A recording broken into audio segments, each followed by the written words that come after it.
We're set to go. Good evening, Council. I'm going to call this meeting to order at 6 p.m.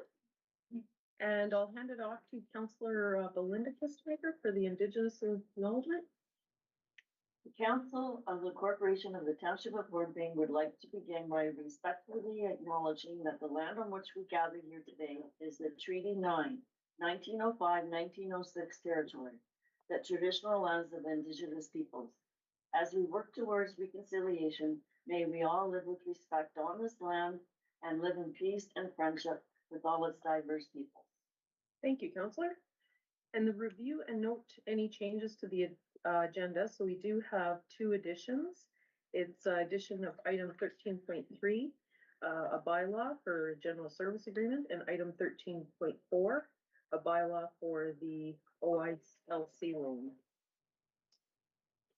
And if I can get a mover and a seconder for the approval of the agenda, moved by Councillor Peter Kistmaker, second by Councillor Belinda Kistmaker. Be it resolved that Council does hereby approve the agenda as amended. Those in favor? And that is carried. Thank you. Okay, declaration of pecuniary interest, declaration of conflict of interest. There's nothing tonight that I have paperwork on, and if anytime throughout the meeting something happens or arises, you can declare them, Council. So tonight we do have a special meeting within our meeting. It's the annual general meeting of the Hornepayne Housing Corporation. So we're going to progress like we do with a closed session, but it'll be an open meeting.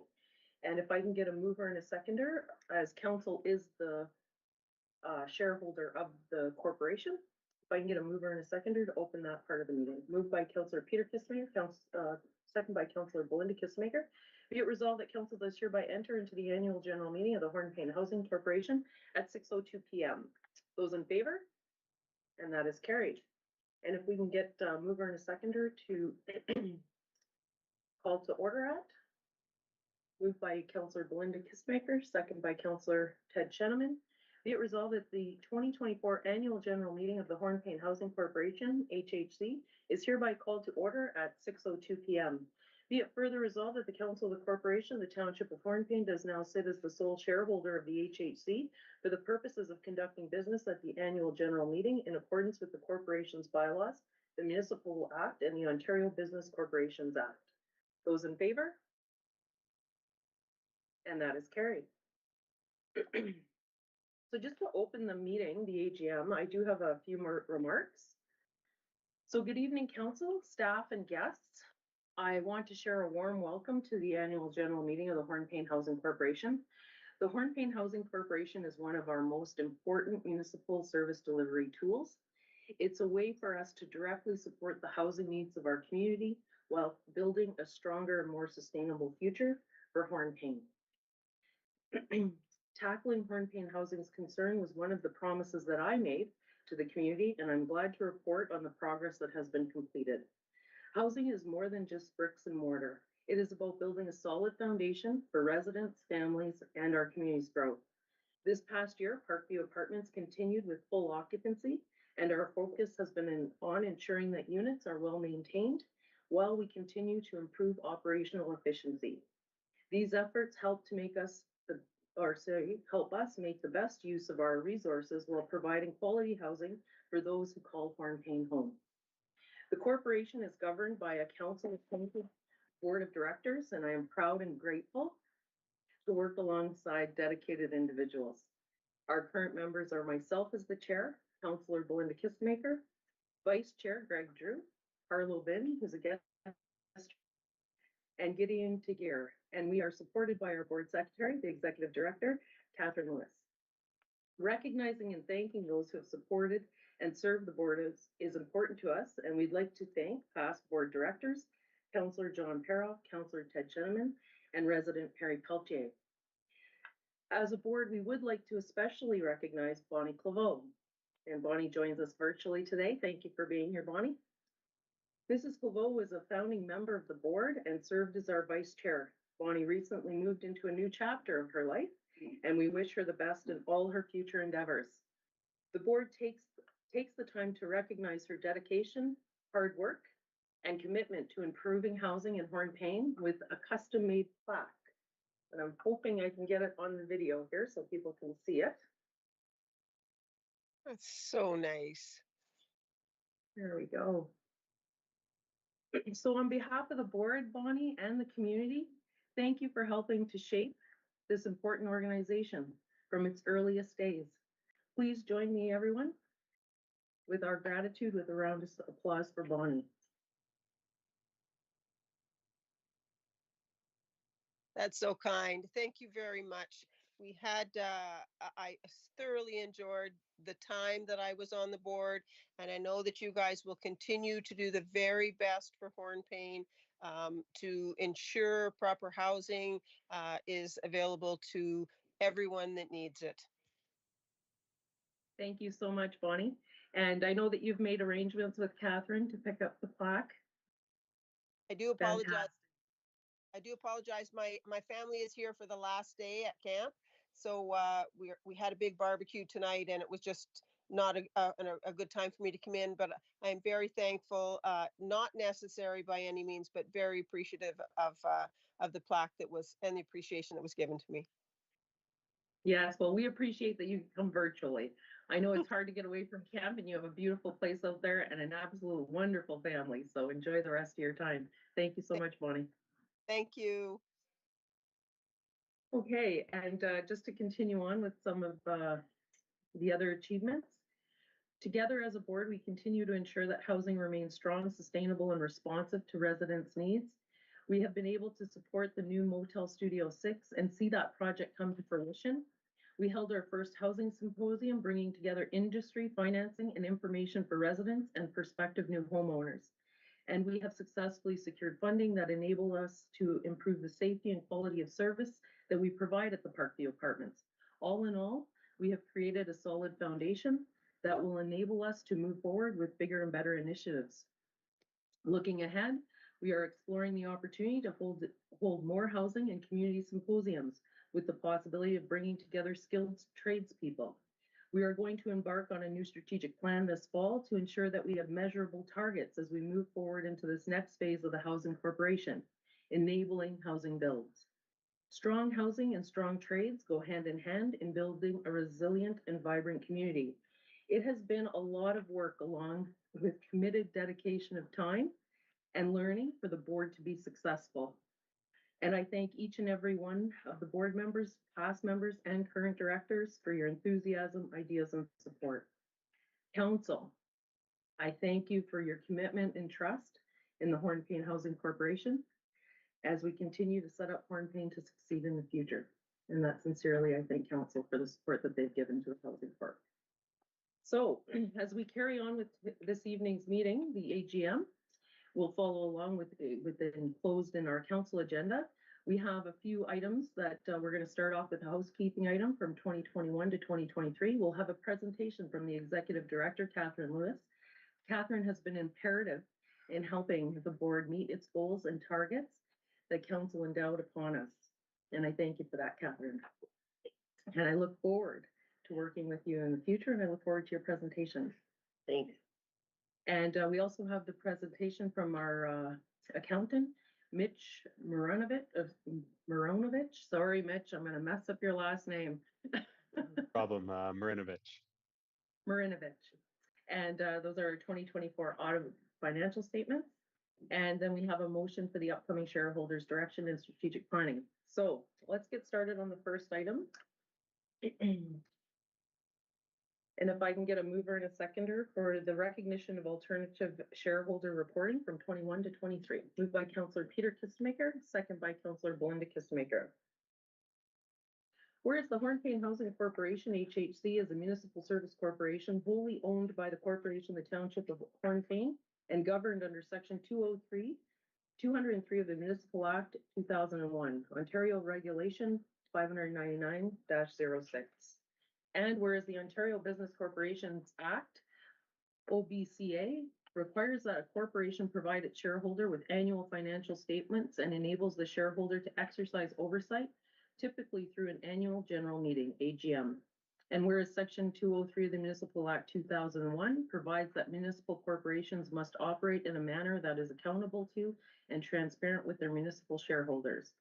And whereas during the 2021-2023 fiscal years, the HHC did not hold formal AGMs, but did fulfill its shareholder obligations by providing the following to the township: annual operating reports, annual budgets, and audited financial statements, full copies of all board meeting minutes, ensuring transparency and regular shareholder oversight, and whereas these materials were received and reviewed by council as part of its role as the sole shareholder.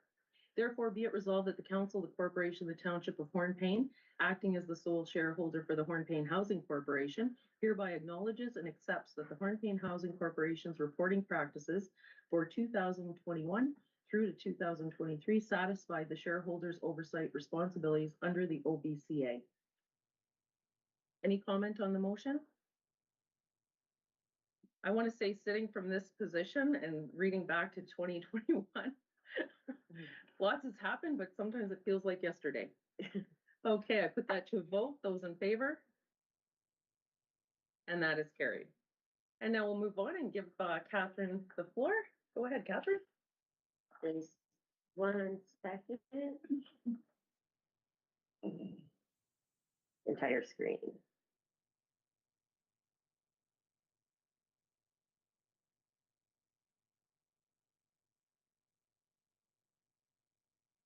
Is it working? Yes. Okay. Good evening, Mayor Fort, members of council, HHC directors, township staff, and community members.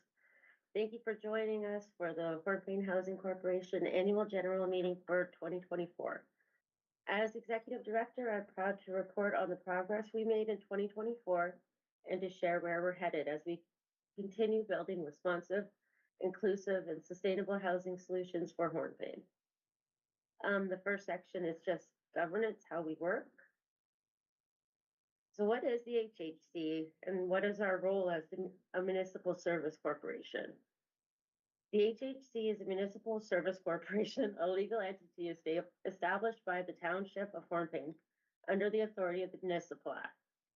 The HHC was created in response to the housing needs and demand study as part of Council's approved housing strategy. As an MSC, we are fully owned by the Township but operate at arm's length.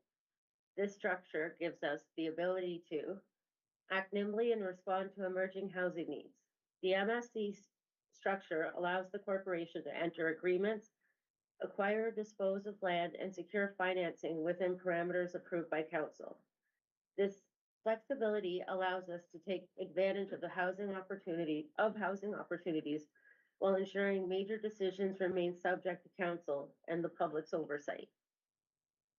Access funding not typically available to municipalities. We can apply for funding streams and financing opportunities that may not be directly accessible to municipalities. Any surplus is reinvested into housing-related initiatives consistent with our mandate. Develop partnerships with both public and private sectors. The corporate structure of the MSC makes it easier to establish joint ventures or partnerships with nonprofits, private sector, or other government agencies. Focus solely on housing while staying aligned with council priorities. The HHC exists to advance housing supply, quality, and affordability in Hornepayne. Our activities must be considered consistent with the municipal purposes set out by council. In short, HHC is a specialized housing delivery instrument to deliver specific services through a separate but fully accountable and transparent corporation. This model works best when it is deeply connected to the township's long-term goals, while maintaining the independence needed to implement projects efficiently. The MSC model gives us the tools of a business, but we use them to achieve public good. Every dollar we make is a dollar that goes back into housing for Hornepayne. The mission and vision of the HHC are rooted in its commitment to providing responsive, inclusive, and sustainable housing solutions that meet the evolving needs of our community. By leveraging its status as an MSC, HHC strives to foster collaboration with public and private partners, accessing diverse funding opportunities, and implementing innovative housing initiatives aligned with the township's priorities. Its vision extends beyond creating housing. The vision is building housing that supports a resilient community where every resident has a place to call home. So this is our board of directors. Our board of directors is appointed by council and is responsible for governance and strategic leadership of the HHC. Their role is to ensure that everything we do aligns with municipal purpose and complies with applicable legislation. The HHC's board is made up of 2 members of council and 3 community members. They bring a range of experience, municipal leadership, housing knowledge, finance, and community engagement. They serve as stewards of public trust with a duty to act in the best interest of the corporation. The board's focus is on strategy, governance, accountability, and ensuring the HHC stays on course and delivers results for Hornepayne. Operational highlights. The Parkview Apartments. It was another good year for the Parkview Apartments. This past year, we were proud to maintain full occupancy. When units did become available, our average turnover time was just 15 days, even with the needed improvements and upgrades we are completing with our improved maintenance standards. This is a testament to the commitment and efficiency of our team.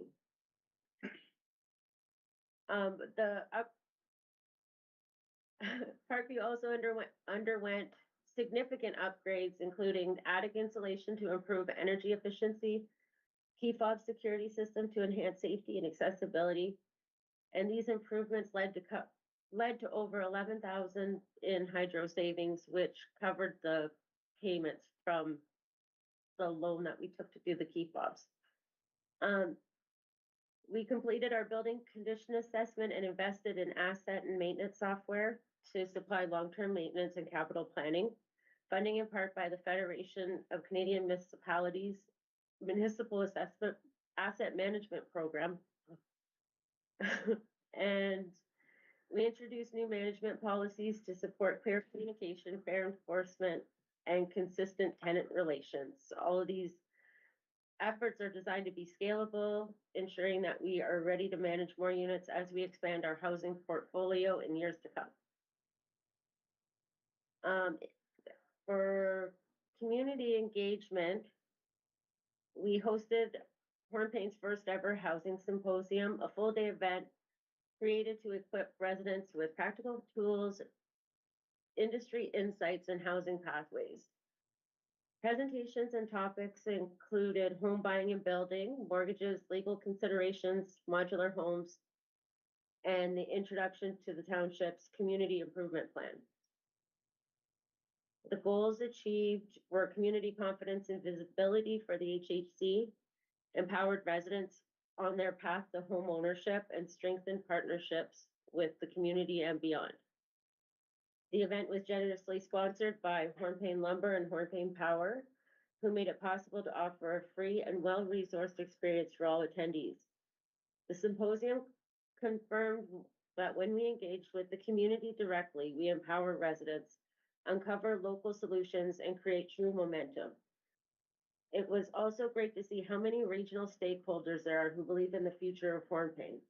It gave the HHC a chance to showcase Hornepayne's commitment to tackling housing needs and build relationships that will move projects forward. All in all, it was a great day and we really appreciated the support. And there's some photos. And the HHC extends congratulations to Red Oak Bay and other investors on the opening of the Studio 6 Hotel. We are proud to have been able to contribute to the project. Aside from the economic benefits to our community, the hotel has played a role in diversifying our housing market. Previously, short-term housing in Hornepayne was limited to single-family homes and apartment setups, leaving little room for accommodations for transient populations such as seasonal and contracted workers or tourists. The addition of this hotel has bridged the gap by offering modern short-term housing solutions. The opening of Studio 6 will continue to play a role in how housing in Hornepayne is utilized. Apartments rented for short-term purposes can now return to our permanent housing stock, further addressing the township's housing shortage. A hotel not only ensures a broader range of options for individuals and families, but also strengthens our community's capacity by fostering stability and growth. Looking back, some challenges that we experienced this year are at the HHC are limited development capacity, a shortage of contractors, and construction labor slows new builds and renovations, funding complexity. Navigated layered funding sources can be time-consuming and administratively heavy. Small corporations face challenges accessing scale-dependent programs and infrastructure grants. Tenant needs are increasingly complex. Many tenants require wraparound supports, which falls outside the HHC's mandate. Limited local service providers complicate coordinated care delivery. And regulatory and governance requirements. As a MSC, HHC must adhere to strict accountability and transparency requirements. The MSC model is not the most intuitive, as it combines legislation from the Municipal Act and the Ontario Business Corporations Act. Ensuring that we are balancing innovation with compliance can be a challenge. And some lessons that we learned are community engagement is essential. The Housing Symposium showed us how early dialogue builds buy-in from all stakeholders. Public-private partnerships add value. Support from local industry amplified what we can deliver and at no additional cost to tenants or taxpayers. Small wins matter. Simple, visible improvements build trust and momentum. Capacity must grow with ambition. As we take on more, we must invest in our people and our systems to maintain equality and avoid burnout. Strong governance is foundational. Clear policies and shared direction are key to managing housing policy and scaling our services with confidence. So looking ahead, the strategic focuses for 2025. Exploring joint ventures, attract capital and leverage grant funding, attract capital and leverage. Oh, I wrote that twice, sorry. Actively pursuing new funding opportunities from all levels of government and prioritizing alignment with federal and provincial initiatives. So some initiatives are that could happen are community housing roundtable impact reporting. So facilitated gatherings where stakeholders from community members and nonprofits to funders and policymakers engage in meaningful discussions around shared challenges and goals. These sessions can be very helpful when generating awareness. Land leveraging strategy. As part of our broader strategic initiatives, HHC and the Township are exploring the potential of creating surplus property revitalization project. We would assess properties vested for tax arrears, perform strategic renovations to increase market value and sell. The profit would allow the Township to recover outstanding property tax arrears, with the balance being reinvested for future housing initiatives in a reserve fund. We can transform a surplus property into a tax-generating home in an innovative and cost-effective manner. Continue working closely with the Township to identify land and align on developmental priorities.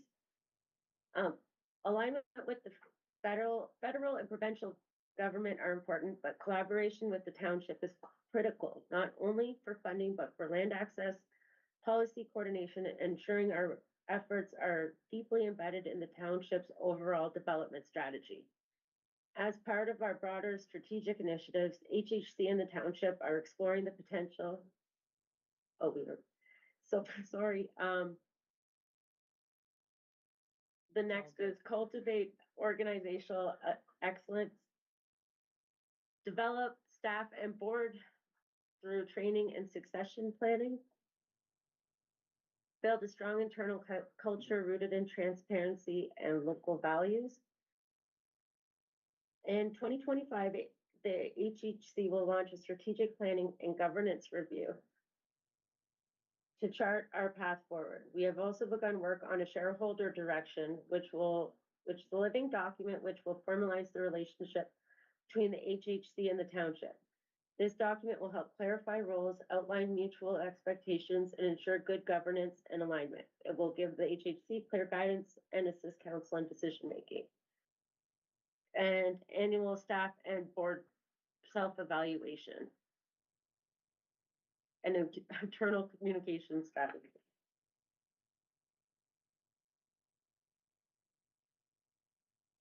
So the next is optimize asset management. So, using the data from the software, and the software and maintenance, or the software tools to guide preventative maintenance at the Parkview Apartments. Continue investigating and implementing energy efficiency retrofits and life cycle renewals. So through that, we can have a capital asset renewal plan and a preventative maintenance tracker. Enhance tenant services. So some of the focus will be around the continued wraparound supports with partners like ADSAB, launch tenant surveys and update onboarding materials. And the projected initiative will be a tenant support navigator. We can implement tenant satisfaction surveys and update a welcome home package. And we'd like to organize a good neighbor committee for the tenants at the Parkview Apartments and the visitors.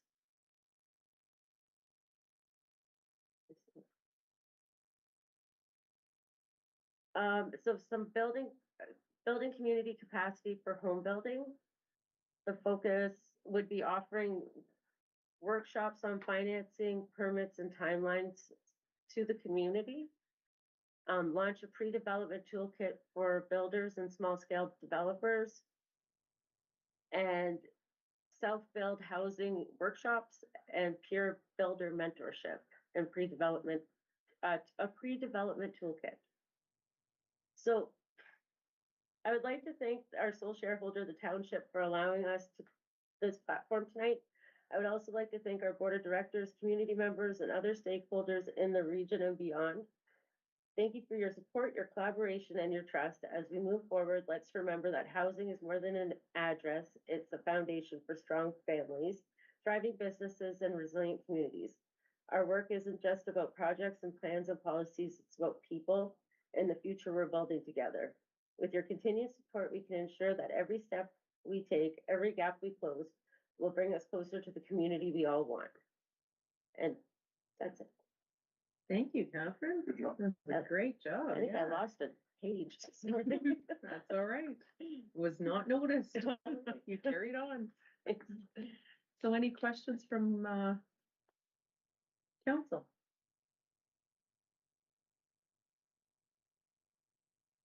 Could we take down your presentation? Councillor Shedeman He's raised his hand. Great. Yes, go ahead, Councillor Shedeman. Thank you, Madam Mayor. I'm not sure if this is the right time, but it's a question what I'd like to ask and see if we can either direct it to a different session or previously I had suggested that we look at the possibility of proposing that the HHC investigate the viability of selling the rental apartments and seek the opportunity to invest in new and affordable housing units. When I suggested that a couple of years ago, I think if I remember correctly, it was suggested that that private ownership might drive rental rates beyond affordability, but rental rates will only max out at what the market will bear. And it would be interesting to see if it was viable to be able to use the equity that we have in that building to be able to put that into a private ownership and use that funding to develop some of the lots that we have available. Thank you. Okay, I think what we'll do with that question is we can defer that to the shareholders' direction and governance when we have those discussions at council table. And bring that forward at that time. Does that sound good to you, Ted? Absolutely. So we can have a Thank you, Madam Mayor. discussion? Okay. Thank you. Is there any information that you would need, Manuela, for that meeting? No, I can comment on some of it today, actually, Okay, and if you want me to. no, I think we're fine Yeah. right now. And Okay. Catherine, go ahead. In the HHC's original business plan, the Parkview Apartments is the basis of everything. And because we have a shared agreement with ADSAB, we are able to provide subsidized housing through 10 of our units. Yeah, so just a couple of background items just to share with you right now, Councillor Sheneman, is in the background there, like Catherine has alluded to, there is an agreement with ADSAB, and that doesn't come to fruition completed till 2030, I believe.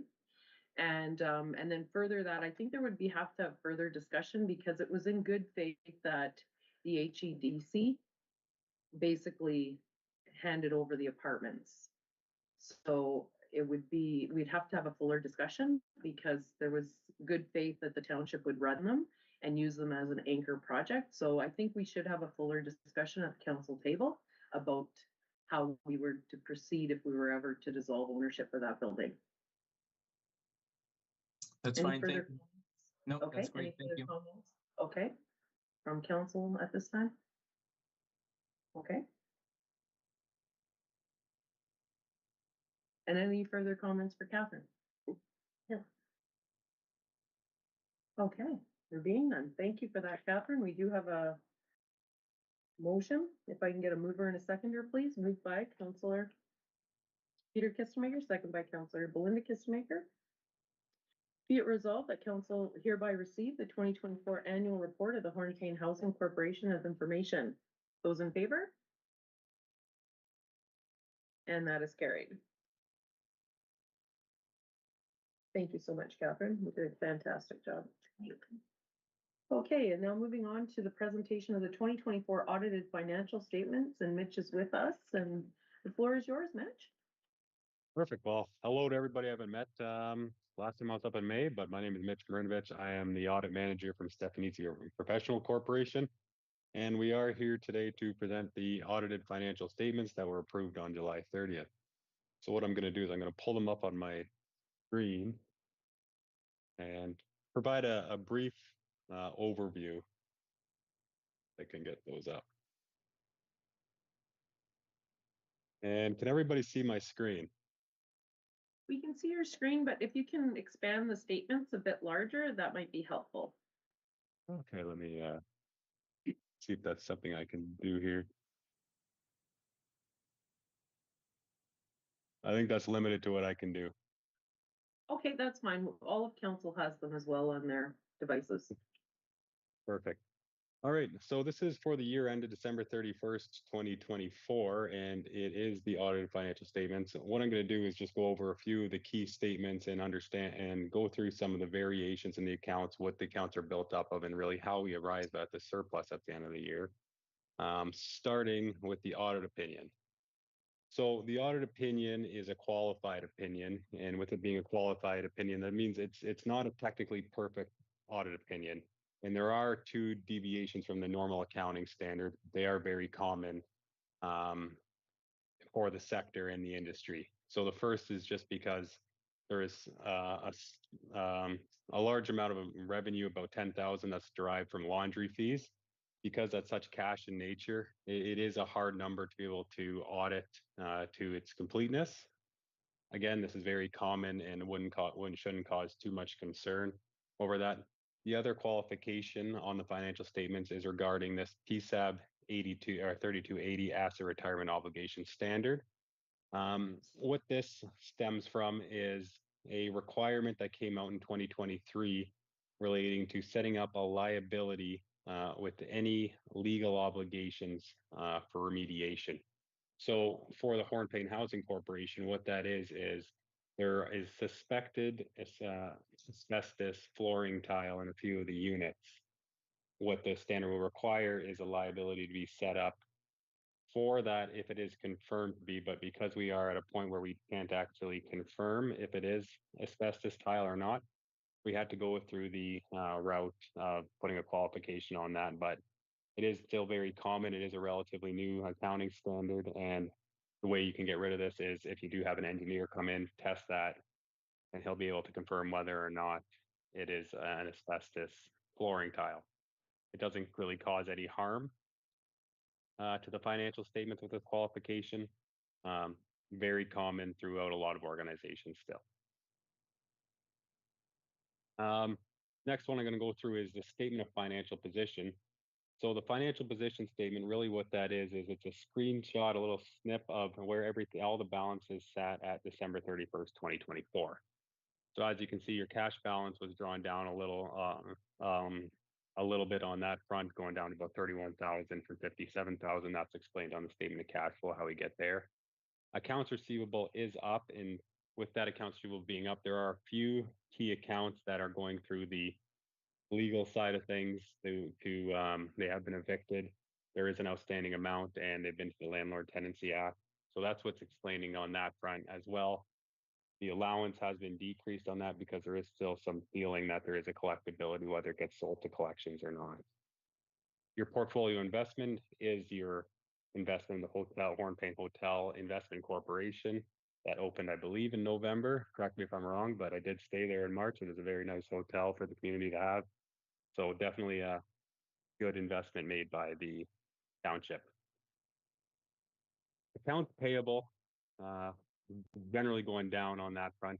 Really what's going on with the accounts payable piece is there's a settle kind of with the source deductions, those are accruing in the accounts payable piece because there's a PSB rebate that we're working towards to try to get the status for public sector municipal corporation approved. So that'll offset once that amount between the receivable and the payable. That'll help offset that accounts payable portion. Deferred revenues is broken down in note 3, but really within that balance, you have your ADSAB contribution, which makes up about 75,000 of that. The rest is either prepaid rent or your rental deposits on that front. On the long-term debt, you see a small increase in that, and that's all a new Northern Credit Union loan for the new door project that went on for the year. The tangible capital assets, they increased in the year as well. Those went up primarily because of the doors that were purchased, as well as the new key fobs as well, the entire system that they put into there. All in all, the accumulated surplus increased about $50,000 throughout the year. So it was a relatively promising year on the Housing Corp side. Next statement is your statement of operations. And what this does is it shows your revenues and expenses throughout the year, and that's on page 5 for anybody following along on the tablets.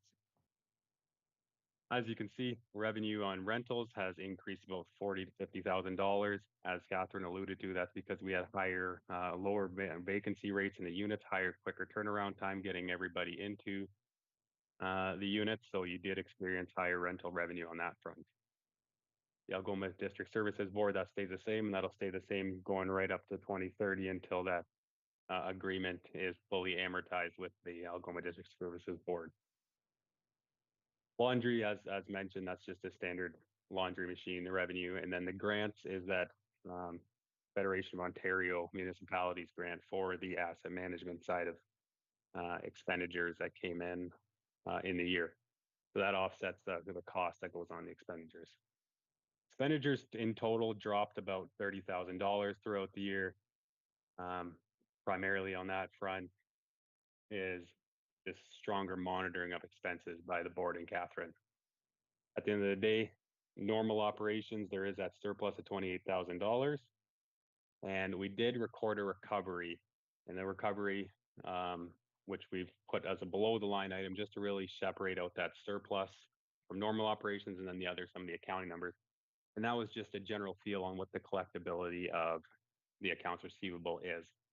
So we wanted to pick up some of that, show that below the line compared to where the balances were last year. At the end of the day, that's how we get to our $170,000 surplus at the end of the year, up from $124,000. So total surplus in the year of $45,000. A lot stronger picture than last year with a $97,000 loss. I'm not going to go over the statement of net financial assets too much, as well as the cash flow. Those are there, really just breaking down how you get to your ending cash, the ins and outs between the balance sheet account.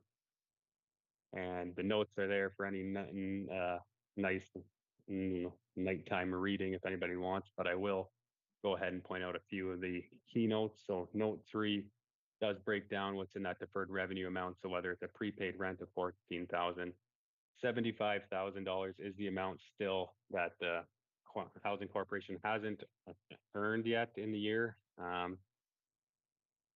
from the Social Services Board. So if anything were to cease operations, the liability on the hook that would have to be repayable is $75,000, and that decreases every year by $12,500. And then rental deposits is your $23,000 amount, and that's your first and last month's rent. Long-term debt, that just breaks out that you do have the mortgage on the building. It did drop about $11,000 through normal principal payments in the year, and the new loan is on the books for the door project taken on. Last real note I want to go through is just to understand where your accumulated surplus is coming from. So within that total $170,000 line, you have your equity in your that you've built into the building of $91,000, the equity in the Hornepayne Hotel Investment Corporation of $150,000, and a general deficit of $71,000 from normal operations, but that has improved last year compared to $112,000. That's probably the last point that I really want to go on the financial statements. What I'll do now is open the floor to any questions that come up on the financial statements or anything on that front. Well, thank you so much, Mitch, and I'll open up the floor. Any questions from council for the accountant?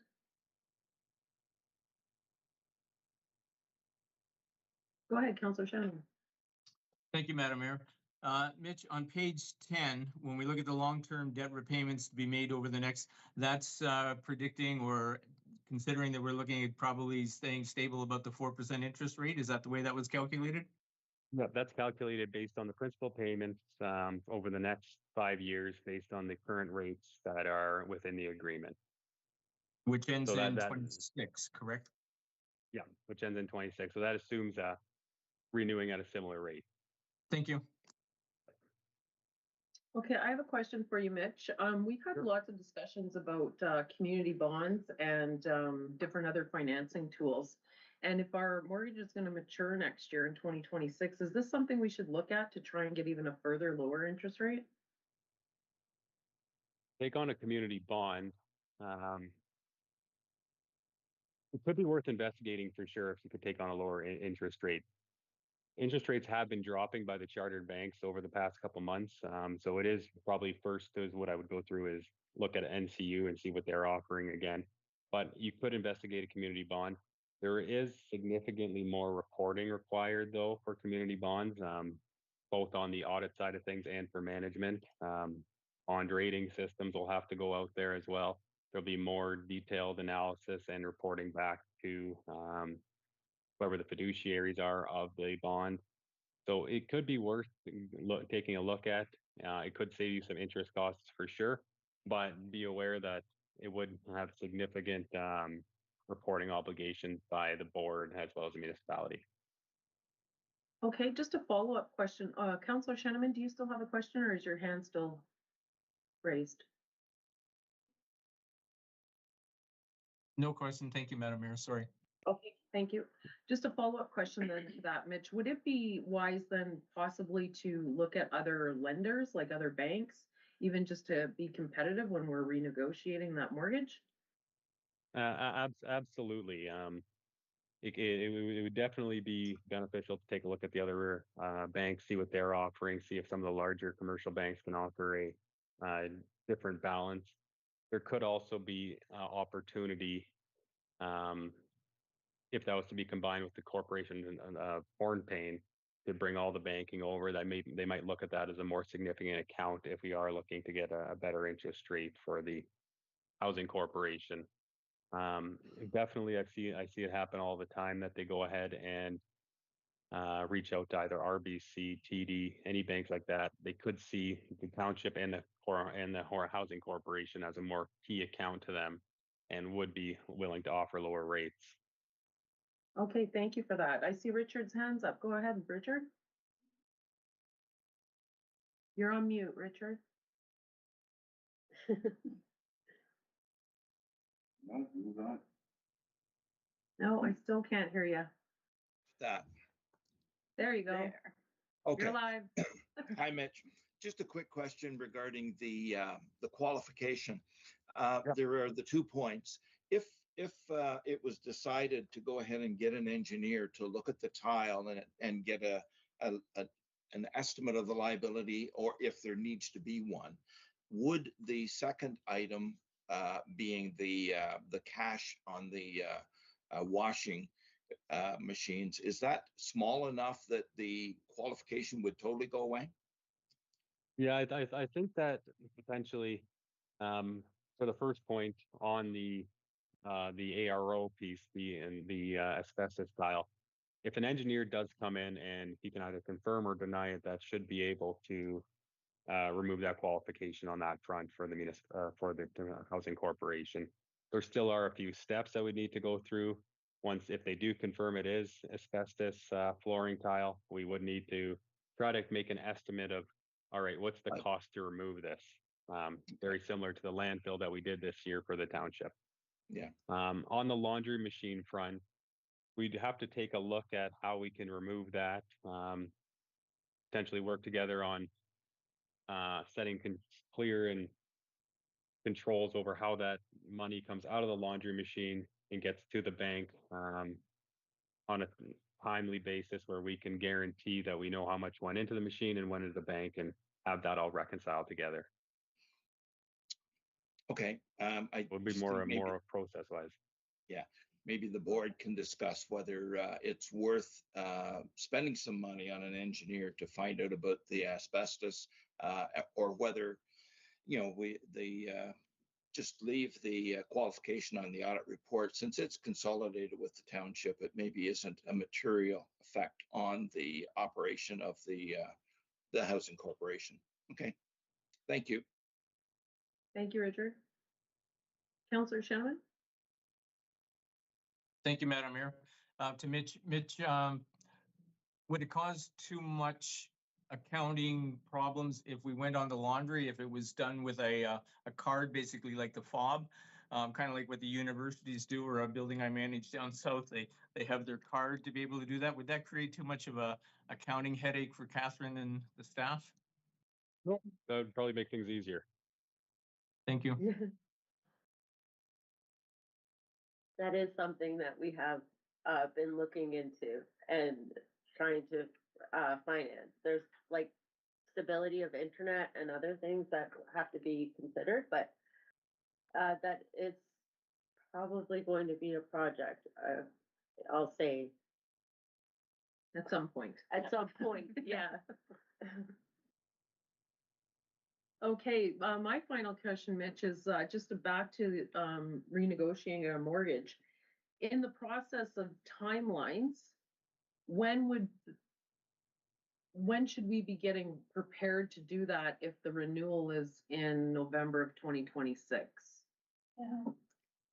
I would probably reach out, any time in the next few months is probably the best. The sooner the better, essentially, on that front, just because if they aren't offering you something you like, gives you time to shop around and potentially try to make a deal with another bank. Look at the other options, see what you have to look at on that front, and you could have something in place better by the time that matures in November 2026. Okay, thank you for that. Any other questions for the accountant from council? Okay, I'm not seeing any further questions, Mitch. Thank you so much for your presentation and for being on Hornepayne tonight. Thank you, Mitch. Thank you. Okay, council, we have a motion. If I can get a mover and a seconder, please. Moved by Councillor Peter Kistemaker, second by Councillor Belinda Kistemaker. Be it resolved that council does hereby accept and approve the 2024 audited financial statements of the Hornepayne Housing Corporation as presented by Mitch Maranovich, CPA, Assurance Manager, Stefanzini Professional Corporation. And any further comment on that? There being none, I put it to a vote. Those in favor? And that is carried. Okay, moving on to the strategic plan and governance review. If I can get a mover and a seconder, we'll open up the floor. Moved by Councillor Ted Sheneman, second by Councillor Belinda Kistemaker. Be it resolved that the Hornepayne Housing Corporation will undertake a strategic planning and governance review process in 2025, and that the development of a shareholder direction will be initiated in consultation with the township.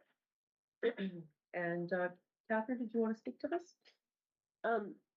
Yeah, the shareholder direction, it's a really simple, it's something that, a lot of MSCs do, where they receive guidelines, it's almost like bylaws for your corporation, but it's, it's from your shareholder, it's guidance. So it's like parameters that not only this council, but future councils would use to guide their decision making. And it would assist in that situation and when we're bringing things forward to council for approval. Also, it would help all of how we align and how we move together with the township, with staff, and what's expected of us. And it would be a living document that we would look at however we set it up. We can look at it every year. We can look at it whenever we're renewing our strategic plans, so that it's like a living document that focuses on local need. Okay. And just for next steps, I know that you have them in your Yes. report there. Yeah, the next steps, the strategic plan and governance review, we're doing at once. We're gonna be scheduling it at our next board meeting. I'm putting together the preparations now. But it'll be a 2-day sessions, 2 half-day sessions with stakeholders and our board. And I was thinking on the second day was when we would do, the first day would be, and the second day would be with staff. And we would put together the shareholders direction and bring it to council for approval after we've put it together. Okay, great. Any questions on that, council? Okay, I'm glad we're looking at that. yeah, I am too. I really am. I think we need to just clarify our communication strategy so that we're not hindering each other to get things moving. I think a lot of times with MSCs, the thing that gets in the way is the corporate veil. When you hear corporate veil, you hear corporation, you think arm's length. That with MSCs, it's like I said in my report, it isn't the most intuitive, and it's there are a lot of different mechanisms within the Municipal Act that make it different. So it's just about learning together, I think, to make it work. Mm-hmm. Mm-hmm. May I? Okay, yeah, go ahead, Jen. I just want to take this moment to thank Catherine because she has done so much research and has provided, actually, I just ordered it myself, but brought over a book that she has that explains a lot of how MSCs and municipalities interact, because it is not clear from the legislation. And this book was specifically written by a lawyer for that purpose. It was our lawyer. Yeah. And it is incredibly helpful and has made life significantly easier. And Catherine is always more than willing to research anything and figure things out so that we can make it work. So I just wanted to say a big thank you. Yeah, and thanks to you guys too for all your help. Okay. Okay, if there's no further questions, then I'll put that to a vote. Those in favor? And that is carried. Okay, that's brings us to the end of our AGM. And if I can get a mover and a seconder to adjourn the AGM, please. Moved by Councillor Belinda Kistemaker, second by Councillor Peter Kistemaker. Be it resolved that the annual general meeting of the Hornepayne Housing Corporation is adjourned at 6:54 p.m. Those in favor? Peter, you in favor of that? That's good, it's carried. And returning to open council, be it resolved that council does here return to the regular at 6:54. If I can get a mover and a seconder for that. Moved by Councillor Peter Kistemaker, second by Councillor Belinda Kistemaker. Those in favor? And that is carried. Okay, and I think at this time we'll just take a small break from council, 10 minutes, and we'll resume back shortly after 7. Okay.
Okay, we're good. Oh, no, no. Well, thank you, Councillor Kissmaker, for your excitement to carry on.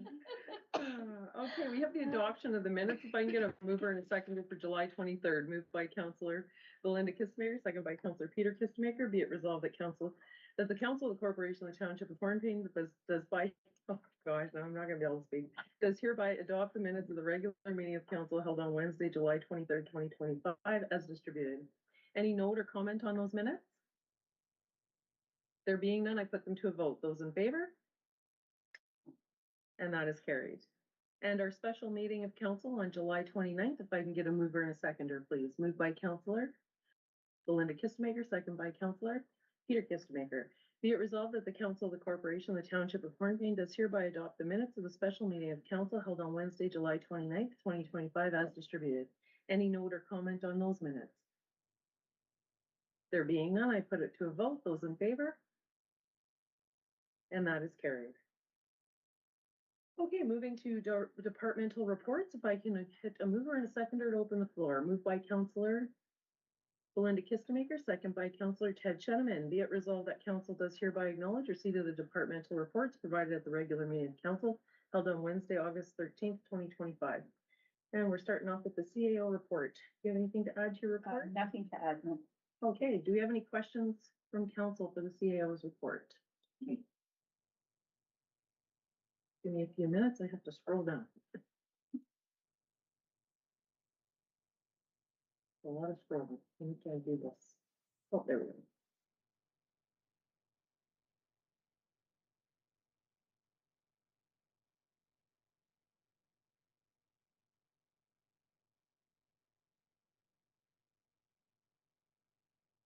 Okay, I don't have one on your report. Okay, no questions for me. I just, Yeah, I go ahead. just wanted to say that I'm happy that you're looking into that soil thing and getting our Oh, thank you. permit better. Yeah, I'm more than looking into it. The engineer, I've been working with the engineer to amend the certificate of approval so Okay. that we can accept it. Once we can do that, I'll request council to amend the schedule of fees, to add that to our schedule of fees. It's a significant amount of revenue. Okay, yes, it is, and Yeah. it's, I hate to see it going down the road. Yeah. Drives me crazy. Okay, great. And moving on to the clerk's report. Do you have anything to add to your report, Jen? Nope, but I can take questions. Okay. Any questions from council for the clerk's report? Okay, I just want to welcome Kylie Marie to the team here at the township, so glad to hear about that. Doing wonderful. Okay, and I see there's a bunch of changes upstairs, so. Yes, things have all been set up now for Service Ontario. Everything is hooked up. Kylie Marie is still doing her training, and we have someone coming once a week until at least the end of August from Marathon to actually have Service Ontario open Okay. on Wednesdays from, I believe, 11 to 2. Her name is Charlotte. She is lovely. And in the meantime, Kylie Marie is training and trains with her during those days as well. Okay, fantastic. Okay, that's all my comments. So moving on to the acting treasurer's report. Go ahead, Richard. Do you have anything to add to your report? You're on mute. Yeah, how's that now? Yeah, we can hear you. Good. Okay, just one overall comment. I want to thank Bonnie and Manuela for the efforts put into the tax arrears. The letters that we sent out early in July had some significant results. We've collected well over $40,000 as a result of those letters. We have got some payment plans in place that we will now monitor. And there's more follow-up to be done, but we're getting the tax arrears in really good shape. So thanks to everybody involved. Other than that, any questions I can try and answer? Okay, I open up the floor. Thank you for that, Richard, and all the staff behind the scenes to get that going. That's good to hear. And any questions from council?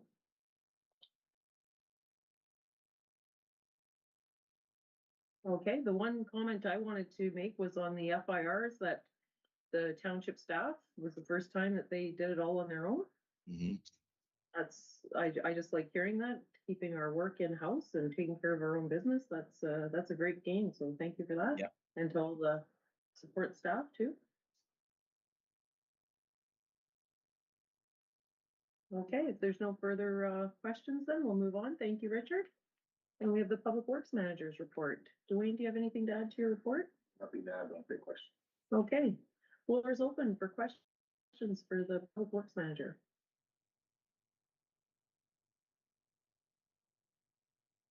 And I'm not seeing any. Go ahead. I just want to say that those, township signs are really nice. They really stick out when you go by them.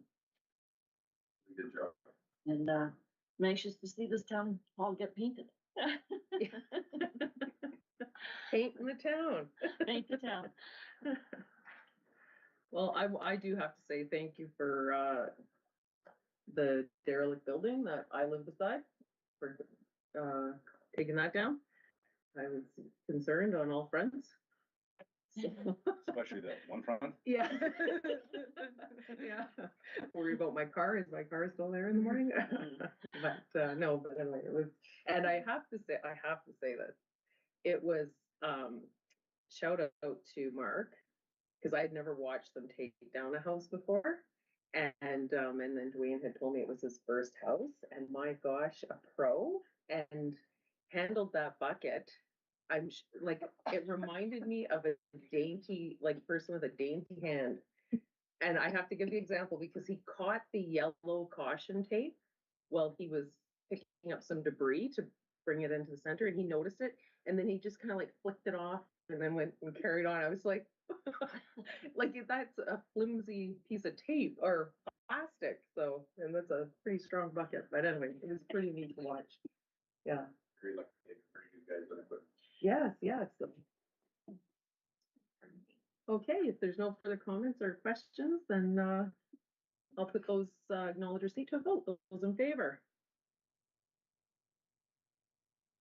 And that is carried. Okay, correspondence action items. We have correspondence regarding restructuring, and there's 3 letters there with 2 attachments of bylaws. And Manuela, did you want to speak to this? Sure. Okay. So, I think there's several options here, and council should really consider their options when replying to any correspondence. But this one in particular should be considered because there's really a budget attached to this, and it could become very costly, depending on how council directs staff to respond to these types of letters. So, several options. Council can, one, just simply receive the correspondence and do nothing more with it. The second option is council receive the correspondence and direct either myself or the clerk to respond that these are ongoing labor relations and personal matters, which are private, and that's the extent of the response. The third option is to direct legal counsel to respond to these letters. That in particular should definitely have a budget because I think it could very quickly snowball.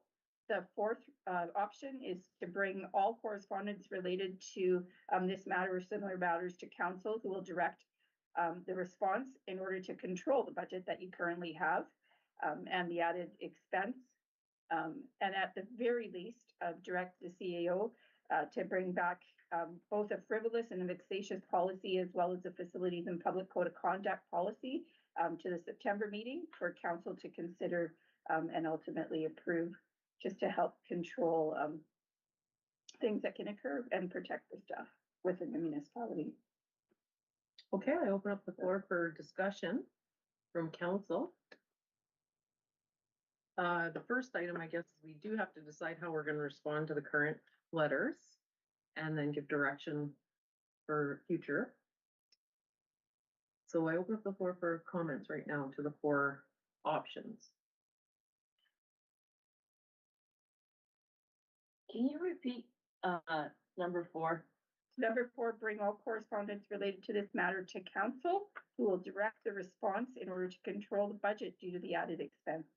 So there's been a lot of staff time put into some of the responses, and a lot of times you just get another letter bounced back because they don't like the response. Okay. Okay. I have no problem if it's addressed to mayor and council, and Suggest that- mayor and yeah, council that's- should come to council. yeah. Yeah.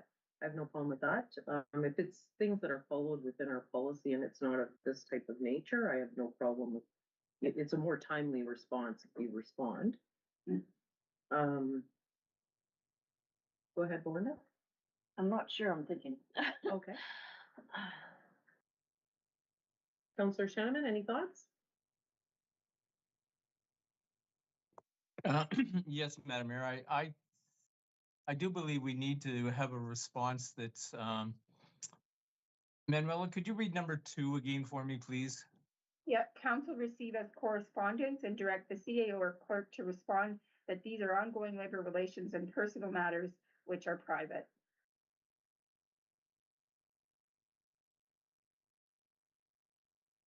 I believe I'm in favor of that response because we do have to respond, and I think if we choose item number 4, it sounds like we're procrastinating and maybe avoiding a response. So I think I would be in favor of number 2, Madam Mayor. Number 2, okay. And if, go ahead, Counselor. I am in favor of number 2 as well. It's just because basically that's what it is. That's what we're dealing with. So, it's, and when things keep coming back and all that, basically that's when we are getting lawyers involved, which is costing money. So for the taxpayers, for everybody. So I don't know. I'm with number 2. Number 2, okay. Yeah, I'm good with number 2. And then Okay. in addition, would council, mayor and council like me to prepare a frivolous and vexatious policy as well as a public code of conduct and facilities policy? There has been some abuse of some of our facilities, and sometimes there's just abuse between the public and personnel. So I think it's fair that the public knows, as much as we know that what's expected of our conduct, that the public knows what's expected of their conduct as well. Good idea. Yeah, I like that one. Yeah, I'm in agreement with that. So if there, And- go ahead, Counselor Shannon. Sorry, in agreement of that. Thank you, Madam Mayor. Okay, great. Are we gonna have a motion for this? Yeah, okay. One other thing that I think we should mention is if you can't, if there's some response that has to come to council, like it's a letter that has to come to council, you could respond that this will be forwarded to the next Yes, meeting, absolutely. and then that way they have a response and it's. Does that sound well to council? Like, I don't wanna put it on, if it's another type of letter or, some other situation, but there's another avenue to deal with it as well, right? And then the person gets Yeah. the response, they know exactly when it'll be viewed by council. And I am in favor of them coming to all of council so we can have a discussion, so. Yes, go ahead. That's what we tell people is, like, we tell them they can contact us, so I don't want to close that door. Yes, yes. So, I don't know. Yeah, no, like letters that would come for correspondence will still come to Yes. council. It's just in Yes. this matter where, like, when we look at the different letters, so if we look at the letter received from Tiffany Lakowski, item number 1, we can't discuss that. No. Item number 2, we can't discuss that. And then item number 3, those minutes were passed tonight, so they're available. Item number 4, I believe too, we cannot really discuss. So there's matters in here that, like, Or other hand. yeah, it's out of our hands. And then with the other 2 letters, it's the same. So. Is there something No. okay. So just, is there any other comments that you want to make on the first letter, just in our response? No. No, from council? Okay. And then, moving on to the letter addressed to mayor and council from Noah Maderas. It's the letter, not the email. So same question, in the second paragraph. That's something we cannot disclose. That's something we cannot openly discuss. And some of these are accusations. It's not necessarily true. And I just want to speak to the comprehensive service delivery review. We did do one at Township. We did implement quite, I'm not sure what the percentage of that is, but any time that something's done at council table, this was done in the last term of council, any council can move direction. That's why you have elections. And so I leave that to you to respond to. And then finally, the last one, the email.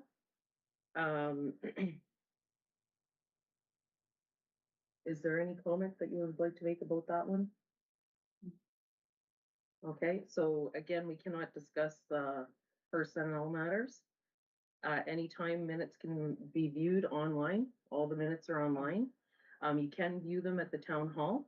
At times, yes, you will have to make an appointment because the clerk and other staff are busy doing the business of council in the township. So I don't think that's unreasonable. I don't think we can get legal advice on this, but I don't think we need to, is that it doesn't need to be included in a bylaw.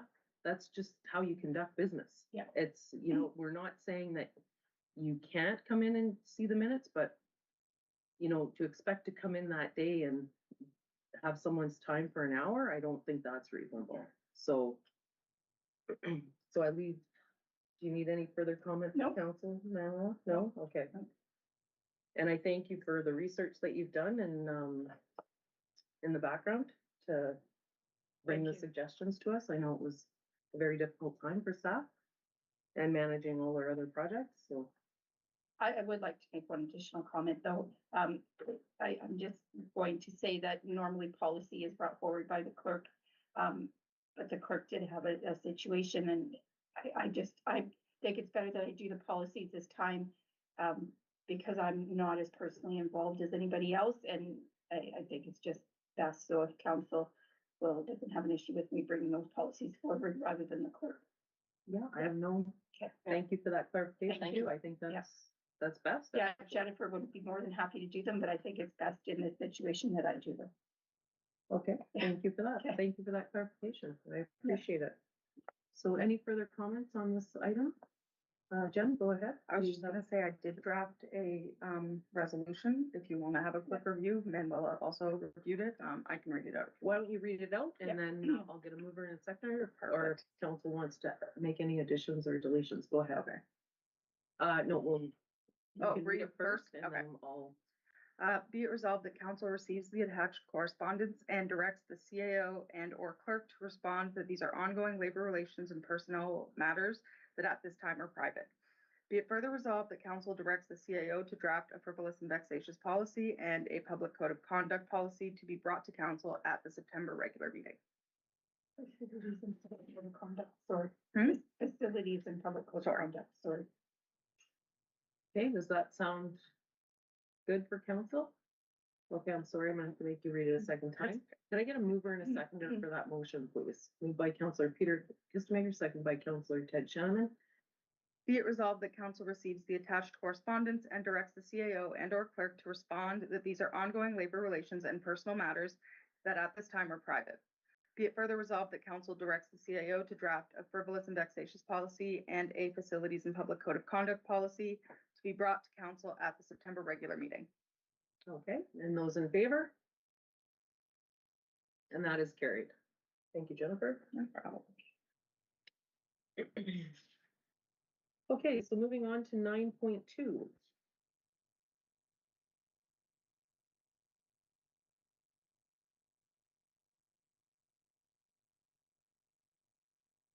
Okay, sorry, I'm scrolling down again here. There we go.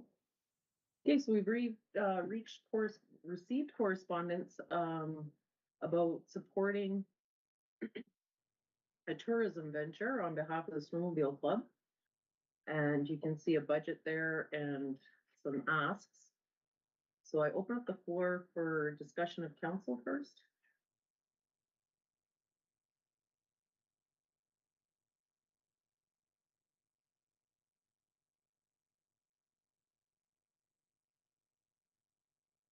Oh, Councillor Shenneman, go ahead.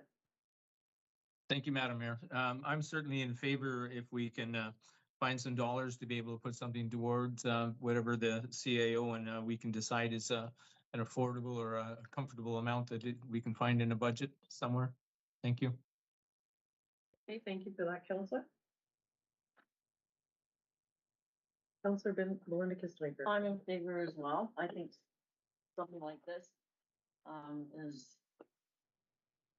is what we need. I don't know if we have the funds for it, but even to figure out how to help them, that would be great. I think that we have some solutions that we could do. We don't want to, I don't think we can pay for the full event. That's not reasonable. It would be, I think, looked at bonusing and not, or could be construed as bonusing. But I'll send it to Laura. So the possibility of letter of support, of course, and maybe a show from the township of somewhere between $500 and $1,000 towards sponsoring this event to bring tourism into Hornepayne, just to set a precedent, and maybe other associations or businesses would follow up with some support as well to top it off.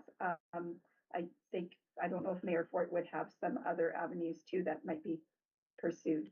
Yes, so I reached out to, I want to put that to the floor for council's choice. So as you know, the Ontario Good Roads Association paid for AMO's, for mine and Jen's to go to AMO, because as the president, you're allowed one national and one provincial conference. Mhm. So the Toronto one would be a national. So I did reach out to the executive director and ask, would this qualify? And could I bring a companion? So we could, if Odette is, sees that as a good solution, we might be able to cover the costs, a majority of the costs through that. And I have no problem. Odette and I had actually had a conversation back in June about this, because I was wondering what type of national conference I could go to that would benefit. Usually directors and presidents go to, it's called TAC, I believe. It's a conference of engineers, like road engineers. And I was very blunt.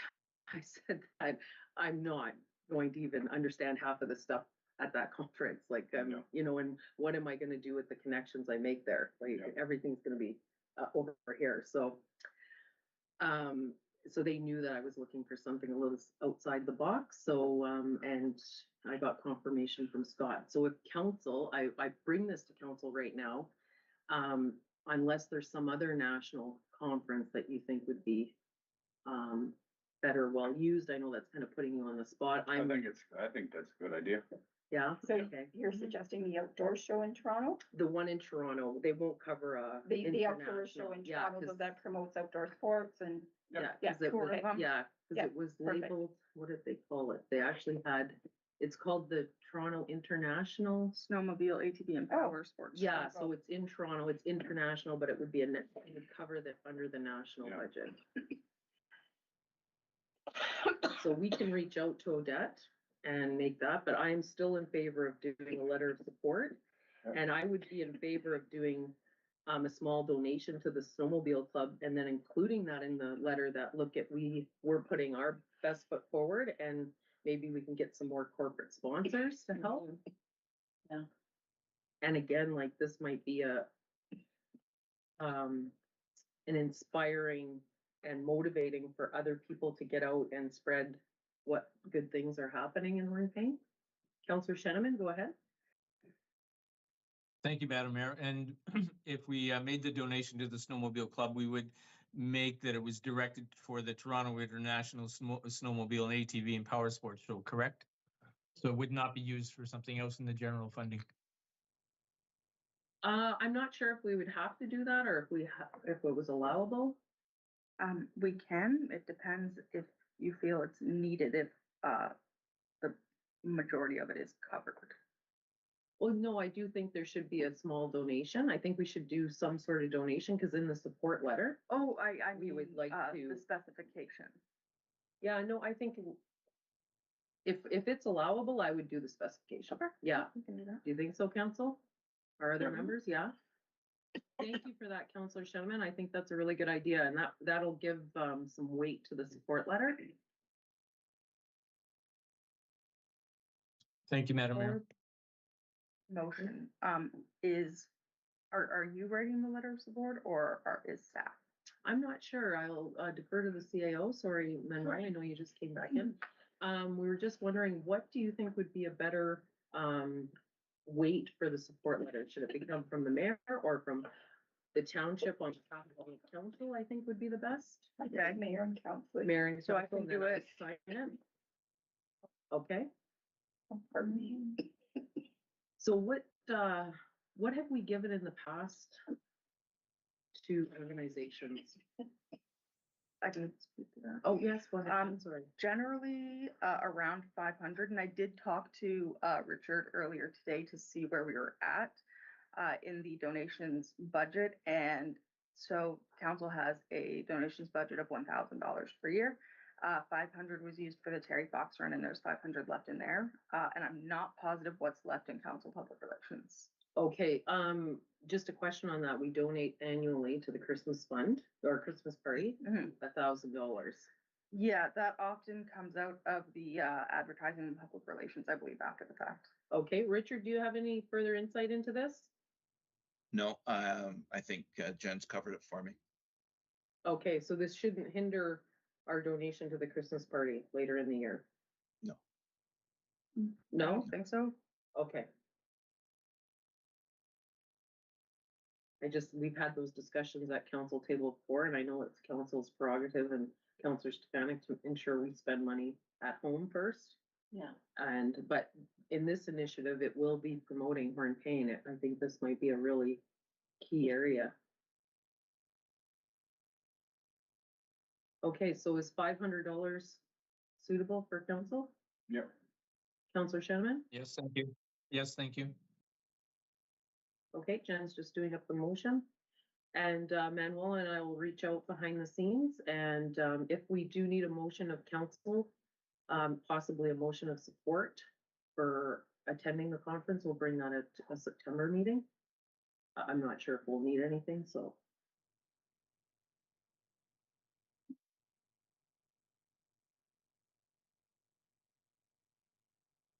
Sorry, they're called the Snow Bears Snowmobile Club. Yes.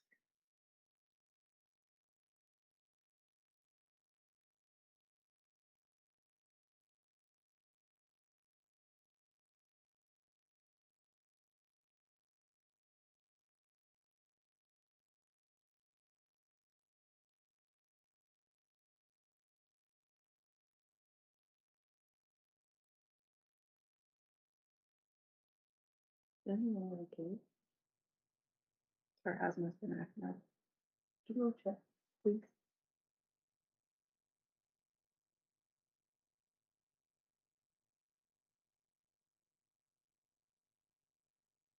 Oh. That's okay. I just don't like It's on leaving calendar. people. Allergies, yeah, Yeah. yeah. That's what I thought. It's just the first stage, you never leave somebody, let them leave the room when they're coughing or something. Yeah, go ahead. We were coming to check on you, yeah. Yes, I was good. Okay, how are we making out there, Jen? Not bad. Getting there. So council decided on a $500 donation, and we'll deplete the rest of that donation account. And we have another area where we take our donation for the Christmas party, Okay, so. And I believe that's all the donations that we have for the rest of the year. and an invitation to join you. Yeah, we'll reach out to her behind the scenes, and if you figure we need a motion or something of that, maybe even just a recognition and a thank you. For good for roads, good absolutely, roads. absolutely. Once we talk to her and confirm that that's a would work, and the logistics of it, we can bring it back in September.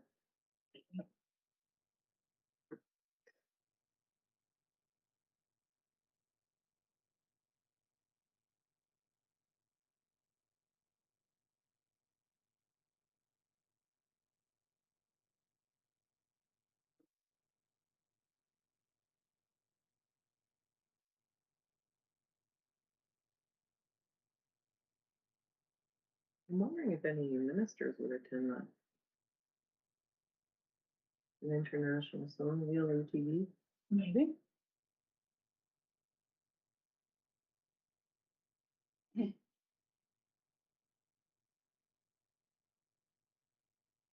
Okay, if it's all right, Jen, while you're writing that, I'll read out the next. Oh, I'll Or be you- good in 2 seconds. Okay. This is a lot less, it's more convoluted, but you can have a quick review.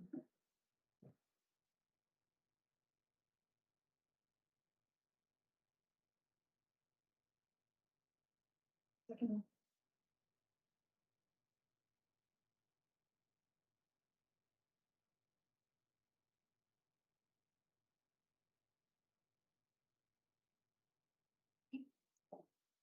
Okay, you wanna read it out? I'll get you a mover in a second, or if we have to adjust, we'll do it after.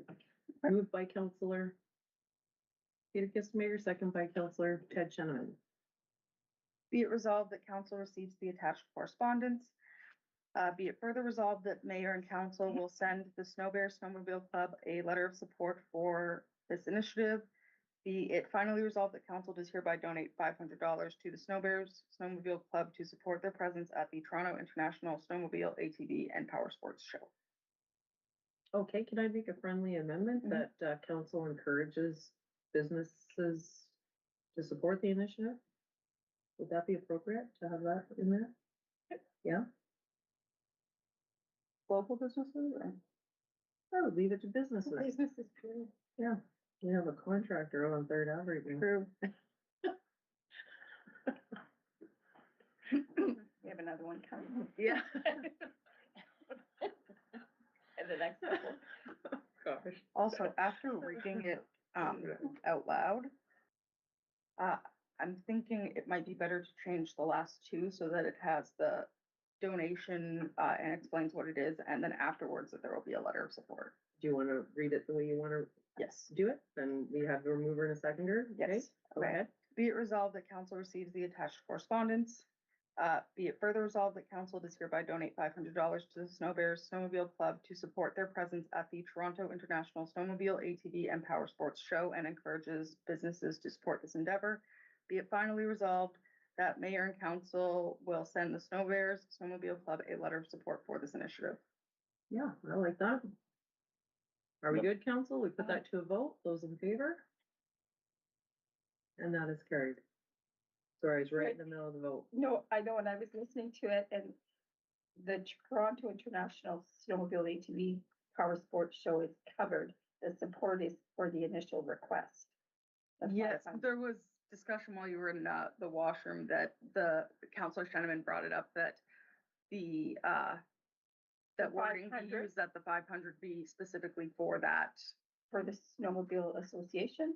to the Snowmobile Association for the attendance at Okay. this Okay. Yeah, to help. event, Yeah, Okay. with whatever cost they have. any additional costs. Okay, thank you for that, Jen. And moving on, we are on 9.2. Township of Hornepayne 2024 electrical energy analysis. If I can get a mover in a second, please. Moved by Counselor Peter Kistemaker, second by Counselor Belinda Kistemaker. Be it resolved that council does hereby acknowledge receipt of the 2024 electrical energy analysis for the Township of Hornepayne as provided by the Ontario Clean Water Agency, Aqua. So then move it for discussion. I can speak to that. Yeah, go ahead. At the previous meeting, this was part of correspondence, I believe, and there were questions that came from council. So the first question came from Councillor Belinda Kistemaker regarding the recommendation number 3, aligning billing cycles to the calendar month. And Councillor Kistemaker asked if we were doing anything wrong. So I spoke with Aqua and they said, no, we're not doing anything wrong. They're just trying to align the costs more in line with the billing cycle. So that the costs are reflected in the true time.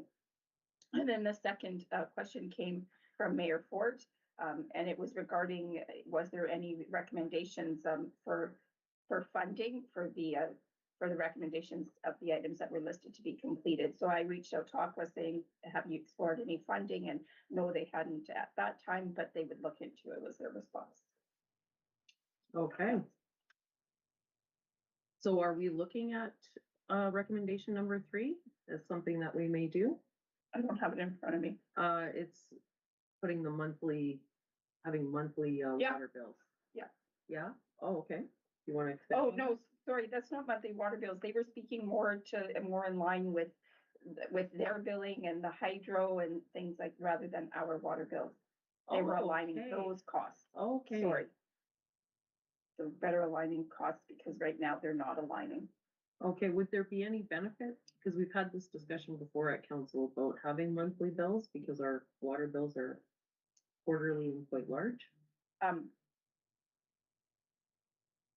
don't know that there would be a benefit in having monthly water bills.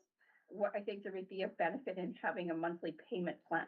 Monthly payment plan, okay. Yeah, Yeah. because I think if you offered a monthly payment plan, where if a person was enrolled on a monthly payment plan, whether it be 10 months or 12 months with no interest, as long as they remain in that plan, then it doesn't matter if they're a little bit behind or a little bit ahead, because of the timing of the payment, they will have no interest calculated on their account, and they'll pay their account off within the year. Okay. And so that we're saving money on stamps, postage, paper, staff time by not sending a bill every month.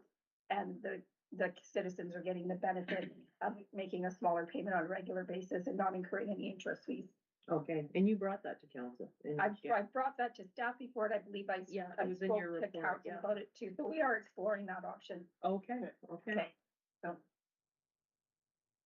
So any, discussion on the energy analysis?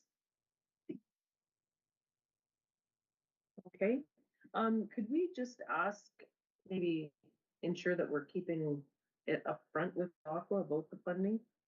Yeah. Just to, like, I'll if keep asking. we're gonna put these things in place and need to be put in place, we have to find out how we're gonna pay for it. Yeah. Okay, any further comments or questions on that item? There being none, I put that to a vote to acknowledge receipt. Those in favor? And that is carried. I'm Go so ahead. sorry. I missed the mover and seconder for that. It was Councillor Peter Kistemaker and Councillor Ted Cheneman, I believe. Perfect. I can check, as well tomorrow. Yeah, double check just to make sure, but I think that's the person. Thank you. No problem. Okay, if I can get a mover and a seconder for the support resolution, please. Moved by Councillor Peter Kistemaker, second by Councillor Belinda Kistemaker.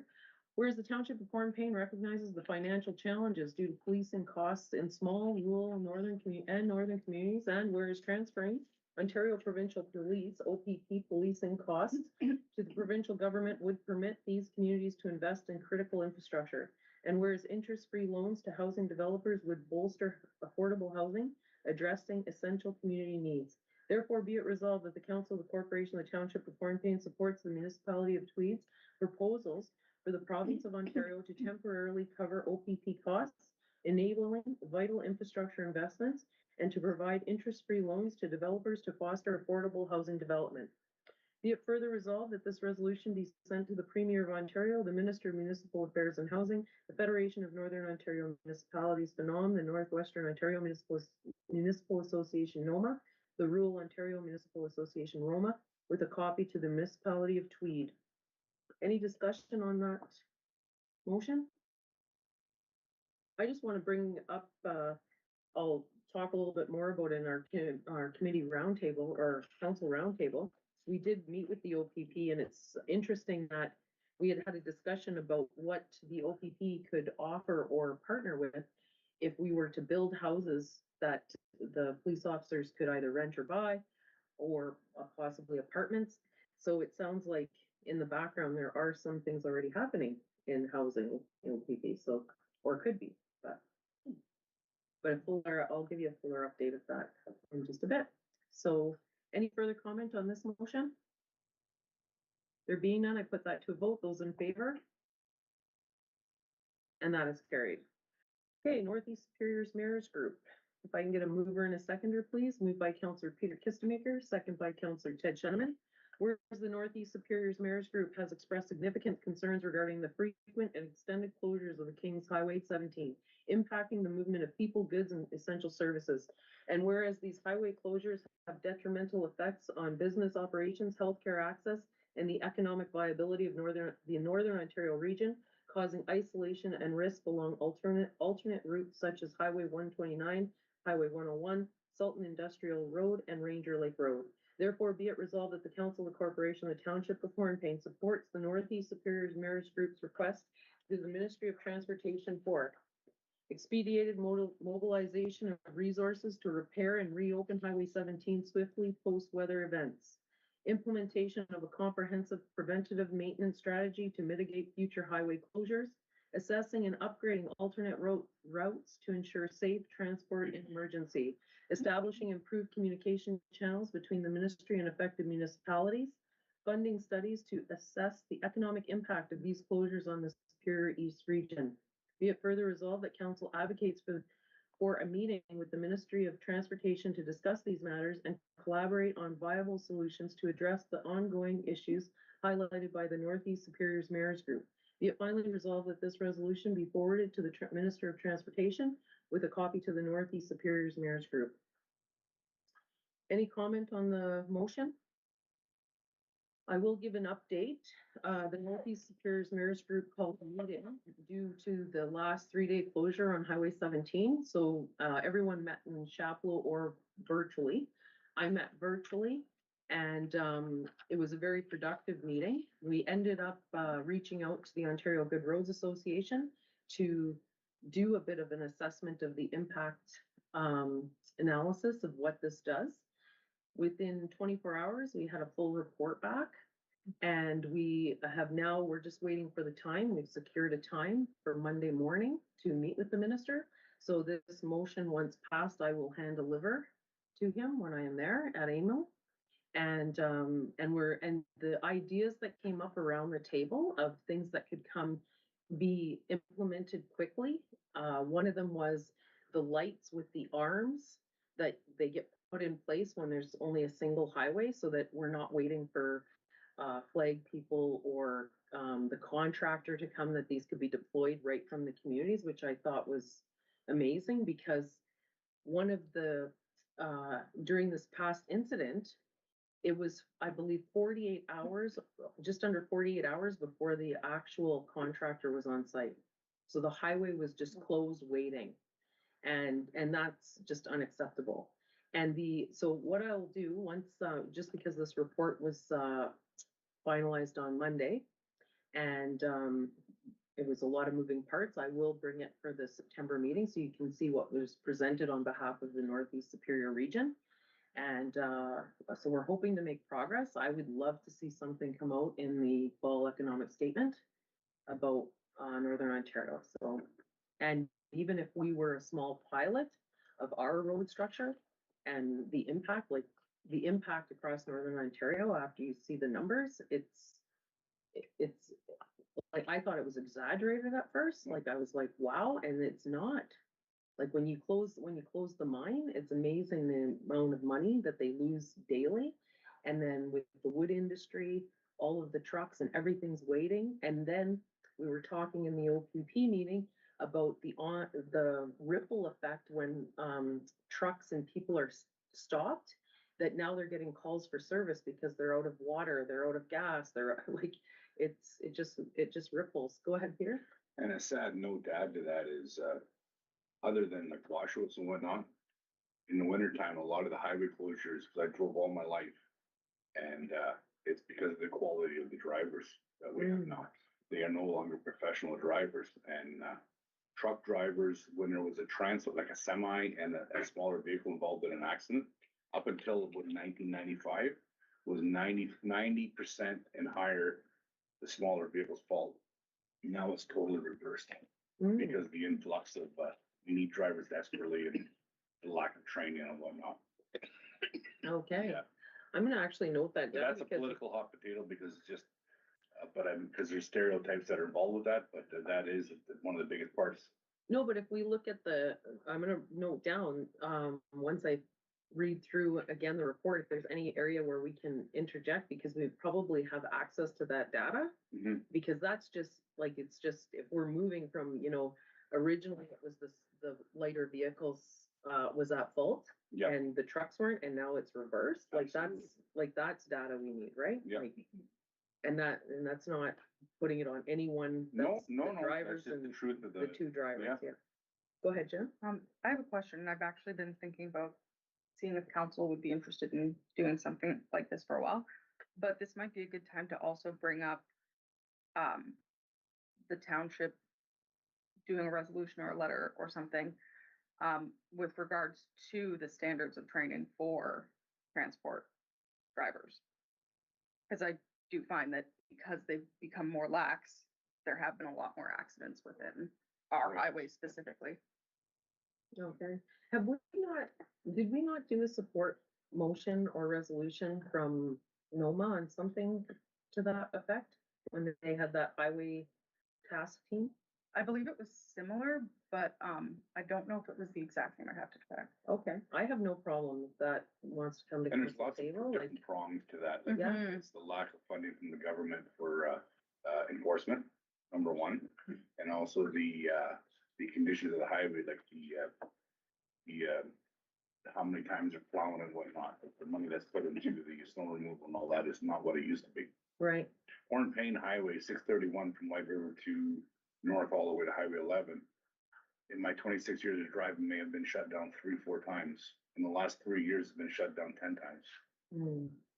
And it's Yeah. mainly because, so number one, that the drivers, there's issues there, but there's also, the weather hasn't changed. It's the road maintenance has Yeah. changed. And it's not them, it's just the lack of funding and the lack of resources. Yes, that's what, we actually had that discussion at the finish group, was that, like, if you want culvert repair or the guardrails to be replaced, whatever it is, like, there's only so much money in their pot, so then maintenance things are getting set aside.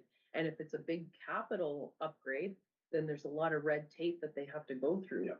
So one of the things that we had, discussed was possibly having a capital budget that's linked to each road, so Yeah. that these things can be done, and you're not waiting for red tape, like, to get through all the application process, and then by the time it comes around, what happens? You have a washout, or you have a hole in a culvert, and your highway's closed down, and it could have been prevented, Yeah. right? Like, and just with the beavers, like, taking, Well, there like- used to be there used to be crews just for that. yes, And now they're like the last 3 washouts on Highway 17 was because of beavers, and it was. I have friends that are involved in that business, and they're saying like they've been warning their bosses, but there's no funds and no recourse for it. We just been lucky no one's got killed. But you look at one washout would have paid for all the beaver control for the Absolutely, 5 years absolutely. previous. So Absolutely. it's, Yeah. you know, we can either pay heavy-handed when we're reactive, and thankfully we didn't have any loss Be of life, proactive. or be proactive and save our money and save lives. Yeah. Yeah, for sure. So hopefully that goes really well when we do meet with the minister, and I'm very thankful to Minister Sakaria for taking the meeting with us, so. So I put that motion to a vote. Those in favor? And that is carried. Okay, moving on is correspondence information only. If I can get a mover and a seconder, please. Moved by Councillor Peter Kistemaker, second by Councillor Belinda Kistemaker. Be it resolved that council does hereby acknowledge receipt of the correspondence information only package attached to the agenda at the regular meeting of council held on Wednesday, August 13th, 2025. And we have 2 items. So the first item is the property tax class that we will be presenting to Minister Peary, which I'm excited about. And the second is the natural resources inspection of herbicides with White River Forest. Oh, and Nagogamy and Nishnabee. Any discussion or comment on those? Okay, there being none, I put that to a vote. Those in favor? And that is carried. And committee and board updates. A mover and a seconder, please. Moved by Councillor Ted Sheneman, second by Councillor Belinda Kistemaker. Be it resolved that council does hereby acknowledge receipt of the May 15th, 2025 Algoma District Services Administrative Board (ADSA) meeting minutes attached to the agenda of the regular meeting of council held on Wednesday, August 13th, 2025. I do want to comment on the minutes that what I've been doing now when I attend ADSA meetings is I have the questions from all of the communities. I ask them, and then they'll be on our next minutes, and they'll have them labeled out. So if there's no further comments on that, I put that to a vote. Those in favor? And that is carried. Okay, council committee updates. We'll start with Ted on the screen. Go ahead, Councillor Shenman. Thank you, Madam Mayor. Nothing actually to report this week. Thank you, Madam Mayor. Okay, thank you, Ted. Councillor Peter Kissmaker. Nothing new, but I'm looking forward to going to the annual meeting this started on this Sunday. Yes, well, you do have something new. I hear you're getting your police check. Right thing. after we're done this meeting. Yeah, I'm glad to hear it. Thank you. I'm looking forward to AMO as well. Thank you for that. Councillor Belinda Kissmaker. I have nothing at this time. Okay, thank you. I just want to report on that mayor's group that, so we do have that meeting coming up. We did meet with the OPP at the request of council, and we had a great meeting with Kevin. He came to town. We were grateful for that. We were told we have a full complement. And just some clarification on that. Sometimes when we have a full complement, that means that they're all assigned here, but they're transitioning in and out. So sometimes there's a gap there of 4 or 5 months where looks like we have 7 or 6 or what have you, but it's actually the full complement. He was excited actually to have us meet with the officers when time allows. We had talked about the town hall meeting. So we were going to put them on the agenda for the town hall meeting and to introduce them and welcome them. And we just wanted to let the community know that's not for anything other than we want to have an opportunity to be introduced to the people that are working in our community. And what else did we discuss? Pretty much. That was most of it. We talked about there being a full complement. There's a sergeant coming to this detachment. Yes, that's right. We're gonna have a temporary sergeant for hopefully 6 months, definitely 3. And what he was saying was it's very difficult because of the geographic size of his his region, that when he has new officers in our community, it's very difficult for the training, giving them support, because he doesn't get to our community. Physically can't get here enough, right? He's only one person. So he was able to secure a person from New Lisker who's going to be coming into our community and helping him out on an interim for 3 months, and hopefully it'll get extended to 6. And they start in September, right? Yeah, I think so. Yeah. And then we did have an updated discussion about, previously we talked about ensuring that the OPP knows when we have big events in our community. So the CAO is going to work in the background and make sure that's happening.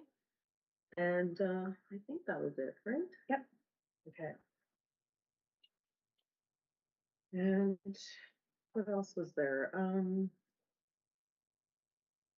Oh, AMO.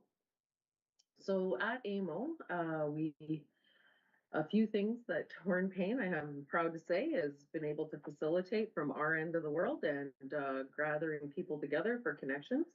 So the Northern Ontario Women's Association, which I'm the president of, is going to have a breakfast on the Sunday morning. And this is exciting. We've met several times at different conferences, and we're very close to having our incorporation. And after that, I think it'll grow even further. So that's exciting.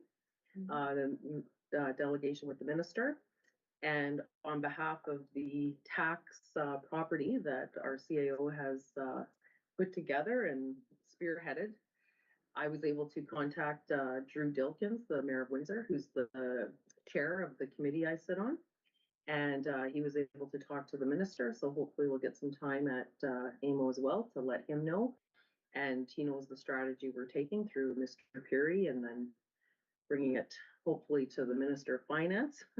so anyway, it was really good. And council, we have a few invitations. We got an invitation. I'll be attending a reception Sunday night with Crestview. That invitation comes through Good Roads. I was thankful to be involved with that, and they extended the invitation to all the mayor's group. So all of us that are attending will be able to go to that, and hopefully we'll be able to meet one-on-one with ministers and, shake it a bit to say, hey, listen to what we're saying. So I am excited to go, and I have to thank council for being out there doing what you do and for representing our community, because people want to help us, and it's all of us together, the staff, everyone. So And my final thing is I have to give a shout out to the fire department. I was almost brought to tears because I couldn't cry at the moment when I saw it. Was a post about them going up to the daycare and all the photos of the kids, and then someone commenting on it that said, I miss Hornepayne, and I don't know who that person was, but I was so moved by it. They had, well, would you like to speak to what the fire department did? No? Putting them on the spot now. But the fire chief and his crew, and I'm sure all the people in the background organized to go up to the Three Bears daycare. And all the children got to go in the truck, and it looked like they were speaking on the speaker and playing around and just seeing things and the pictures. With the sirens. And all. Okay, We've got a couple of future firefighters. good. Yeah, it was, and then they all got the cute little red fire hats. Yeah, it was. But anyway, thank you, and thank your whole team, Miles, because it was very, very uplifting. And then that comment, I was like, wow, there's the essence of Hornepayne right there. So, and that's my updates. Unless I forgot something, go I ahead, just Jen. wanted to mention something because you had mentioned your guys' delegation or the new tax. And yes, and you have an immigration delegation with the mayor's group. That's right. And I did also want to mention that Councillor Peter Kistemaker and I will be doing a delegation with the Minister of Emergency Preparedness and Response regarding emergency preparedness and response in the community and kind of the issues that we face in the north with some solutions or proposals. And I will include our delegation package as information on the next meeting. Perfect. Yes, thank you for bringing that up. Yes, we are meeting. The Northeast Superiors Mayor's Group did secure a delegation about immigration and pushing forward to ensure that we have an allotment for Northern Ontario. We supported that resolution quite a few months ago now about Northern Ontario securing at least 3,000 spots. So we're not in competition with Southern Ontario. So, and pushing that ask further. So maybe some more incentives and what we can do to bring that forward. So, and we can include that package as well. We'll include all the packages for information only, and then any other updates, I'll give an update for sure. Okay, I think that's it. And we'll move on to new and other business. Council discussion for Ontario Northland. So there's not really any background information to this. I just wanted to have council's input. Tracy McPhee, yes, is coming to the Northeast Superiors Mayor's Group, which is now changed, but someone will be going. And I just wanted questions of what council thinks of that. Like, do we want to continue trying to make a connection between Hornepayne and White River and Hearst with the busing? Do we want to support if they bring an Ontario Northland into Hearst with a train? Like, how do we want to be connected? Are they going to open, like, some of the things I'm thinking is like, are they going to open up new funding so that we can get on board, that sort of thing? Go ahead, Councillor.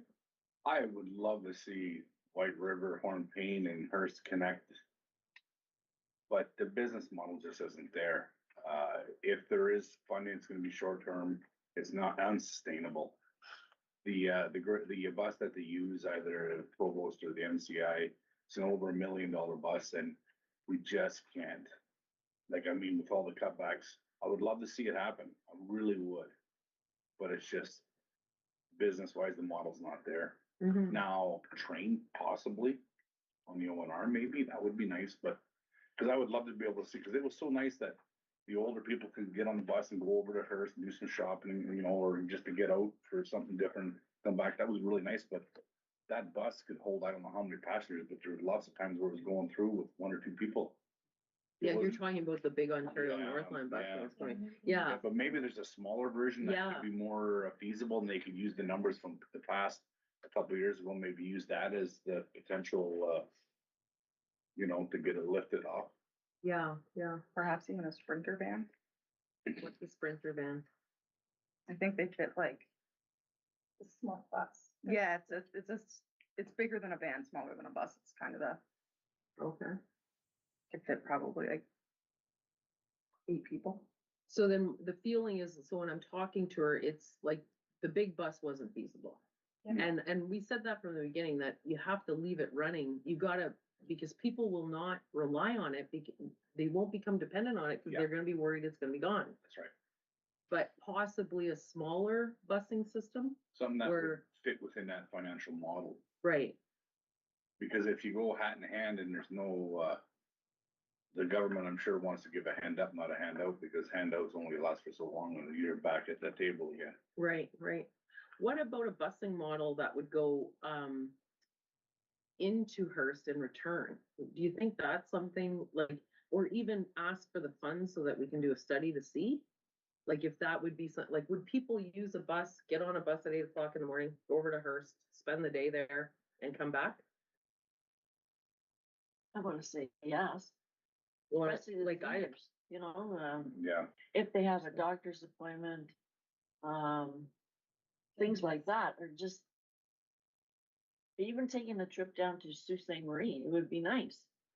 But I think it has to be consistent. Nothing's ever consistent in our town, and we can't seem to make it work if it's not. Okay, bus. I don't know. consistent, Smaller bus possibly. Yeah, because even the Greyhound, I think, is out of it now. They don't go, they do They that don't go anymore. anywhere. And that was right on the Kings Highway. There just wasn't enough people using it. Mm-hmm. They're Then- highly expensive vehicles to operate. Would an Uber system type with Ontario Northland kind of work? They do have that. That's the model that they use in Elliott Lake. Okay, So you can get a bus from Elliott Lake. It's not a bus. You get into a van, like a cab, and they take you to the meeting point.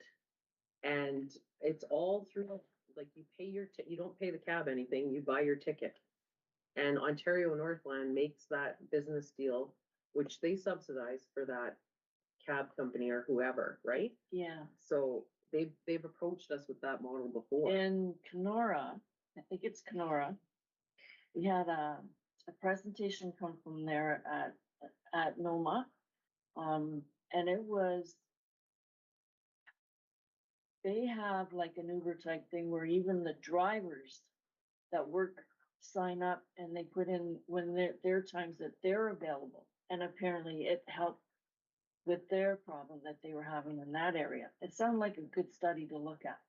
Okay, so possibly some sort of funding envelope so that we can look at And what would work here. The part that caught my attention on that one, it was Via Rail that was, or Via, I shouldn't say rail, Via that was providing these vehicles. So it's a study to look at. So maybe a funding to make a business case, because they like, I don't want to just do a study that puts like, I would rather someone come in and tell us what will work and then bring us a business case so that we have that in the end. To Yeah. push for that ask. Yeah. Councillor Sheneman, you want to weigh in here? Yes, thank you. That would be probably the best, because the feasibility of, like Councillor Peter Kistenmaker said, the big bus won't work. And even the ridership of the people, unfortunately, I've seen people who perhaps are resistant to be able to do that shopping and be able to come back in the same day. And we need to find something that is reliable, and as Councillor Belinda said, needs to be something that is regular, on time, as much as it can be, and be able to be consistent. The consistency is where people get frustrated.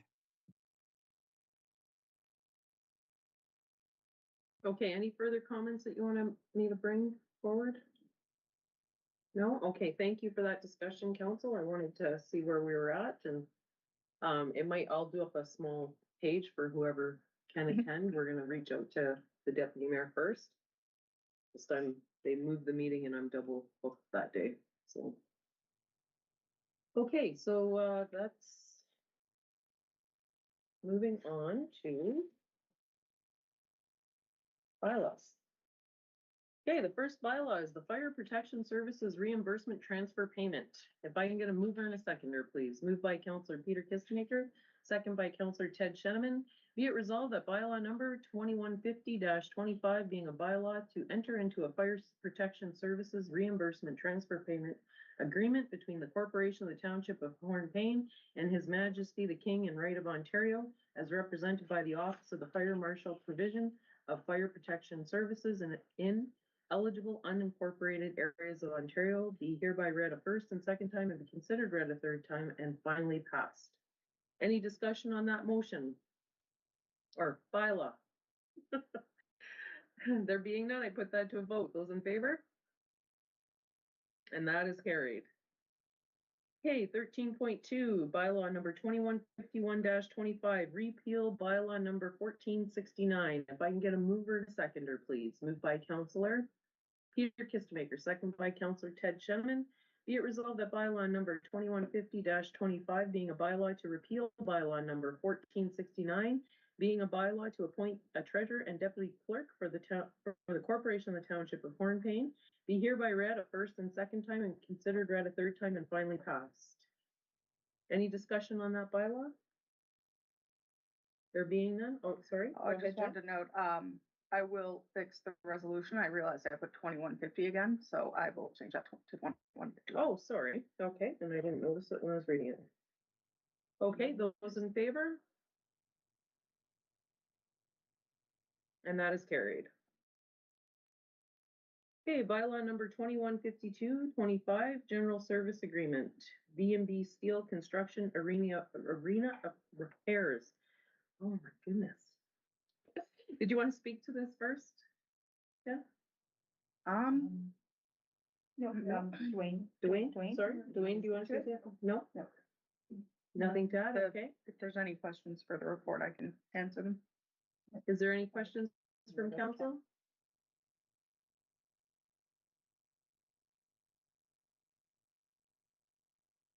Okay, there being none, if I can get a mover and a seconder, please. Moved by Counselor Peter Kistemaker, second by Counselor Belinda Kistemaker. Be it resolved that bylaw number 2152-25 being a bylaw to enter into a general service agreement between the Corporation of the Township of Hornepayne and B&B Steel Construction Incorporated for the provision of necessary repairs to the arena and curling club be hereby read a first and second time and considered read a third time and finally passed. Those in favor?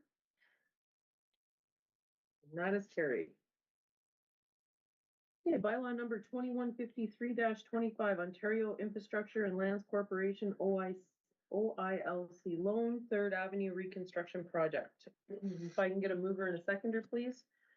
Moved by Counselor Belinda Kistemaker, second by Counselor Ted Sheneman. Be it resolved that bylaw number 2153-25 being a bylaw to authorize the submission of an application to the Ontario Infrastructure and Lands Corporation OILC for financing of certain ongoing capital works for the Corporation of the Township of Hornepayne, the municipality, to authorize temporary borrowing from OILC to meet expenditures in connection with such capital works and to authorize long-term borrowing for such capital works through the issue of debentures to OILC pursuant to the Housing Enabling Water Infrastructure stream of OILC's Infrastructure Lending Program, HEWI Lending Program. Be hereby read a first and second time and considered read a third time and finally passed. And do you want to speak to this, Jen? Go ahead. Yes, so council might realize or notice that this was on, a few meetings ago. Essentially the same bylaw and agreement. When we did it the first time, we put that it would be the mayor and clerk signing the agreement because that is generally our system. And we have since been informed that it has to be mayor and treasurer. So we are repealing the previous agreement and it is identical apart from changing it to mayor and treasurer. Okay. Is there anything you wanted to say, Richard? No, good. Okay, and if there's no further comment on that, I put that to a vote. Those in favor? And that is carried. Motions and notice of motions, there's none. Adjournment, the confirmatory. Mover and a seconder, please. Moved by Peter Kistemaker, Counselor Peter Kistemaker, second by Counselor Belinda Kistemaker. Be resolved that bylaw number 2154-25, being a bylaw to confirm the proceedings of council at the regular meeting held on Wednesday, August 13th, 2025, be hereby read a first and second time, considered read a third time, and finally passed. Those in favor? And that is carried. And to adjourn, mover and a seconder, moved by Counselor Belinda Kistemaker, second by Counselor Peter Kistemaker. Be it resolved that council does hereby adjourn this regular meeting of council held on Wednesday, August 13th, 2025 at 8:13 p.m. Those in favor? And that is carried.